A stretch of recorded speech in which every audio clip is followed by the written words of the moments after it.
परम आदरणीय प्रधानाचार्य महोदय जी, मुख्य अतिथि महोदय आदरणीय सरपंच साहब, मेरे दादो साहब, सम्माननीय गुरुजनों, गांव से पधारे हुए मेहमानों और प्यारे सहपाठियों। 26 जनवरी को गणतंत्र दिवस के रूप में मनाया जाता है, ये तो हम सबको मालूम है।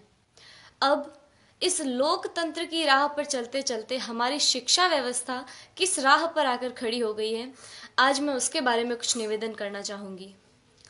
हमारे देश में दो तरह की शिक्षा व्यवस्थाएं चल रही हैं, अमीरों के लिए अलग, गरीबों के लिए अलग। अमीरों के लिए प्राइवेट स्कूल, गरीबों के लिए सरकारी स्कूल। मैंने कई बार देखा है, घर पर जब मेहमान आते हैं और पूछने पर हम ये बताते हैं कि सरकारी विद्यालय में पढ़ रहे हैं, तो उनके चेहरे का रिएक्शन, भाव एक अलग तरीके का हो जाता है। तब मुझे बड़ा दुख होता है।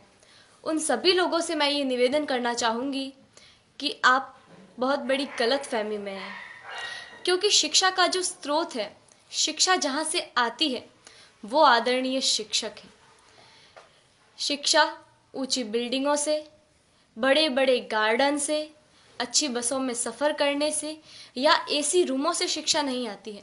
शिक्षा आती है शिक्षकों से, और वहाँ पढ़ा रहे सभी शिक्षक राजस्थान सरकार या किसी भी सरकार द्वारा आयोजित शिक्षकों को चयनित करने की परीक्षा में असफल रहे हुए लोग हैं, जिनको सरकार ने शिक्षक बनाने से इनकार कर दिया है। वो सभी लोग वहाँ पढ़ा रहे हैं।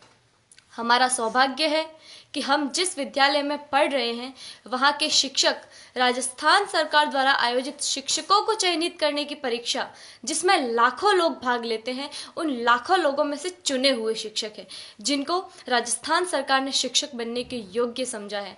हमारा सौभाग्य है कि हमें ऐसे ट्रेंड टीचर पढ़ा रहे हैं। मुझे गर्व है कि हम अच्छे हाथों में हैं। मेरे दादो सा आदरणीय जय सिंह जी देवल यहाँ विराजे हुए हैं, जो मुझे कभी कभी एक बात कहते हैं कि जितने भी IAS, RAS या सरकार के किसी भी उच्च पद पर लगे हुए ऑफिसरों में से ज़्यादातर ऑफिसर्स सरकारी विद्यालयों में पढ़े हुए हैं और सरकारी विद्यालयों से ही उत्तीर्ण हुए हैं। वर्तमान में एक डॉक्टर, एक इंजीनियर, एक वकील, एक बिजनेसमैन, यहाँ तक कि इन विद्यालयों में पढ़ा रहे शिक्षक भी अपने बच्चों को सरकारी विद्यालयों में पढ़ाना नहीं चाहते हैं। आखिर क्या कारण है? इसका कारण है संसाधनों का अभाव। मैं आप गांव वालों से भी एक निवेदन करना चाहूँगी कि कहीं कोई गरबा हो, गणेश चतुर्थी हो, कोई आयोजन हो, कोई आर्केस्ट्रा हो या कहीं धरना देना हो, तो आप लोग हज़ारों की संख्या में पहुंच जाते हैं और हज़ारों की तादाद में रुपया खर्च करते हैं, लेकिन इस विद्यालय की तरफ कभी किसी ने झांक कर नहीं देखा। इस विद्यालय की ओर देखने का किसी को भी समय नहीं है। मैं आप गाँव वालों से ये निवेदन करना चाहूँगी कि जितना जोश आप उधर उन कार्यक्रमों में दिखाते हैं, उतना ही जोश आप इधर इन विद्यालयों के लिए दिखाएं।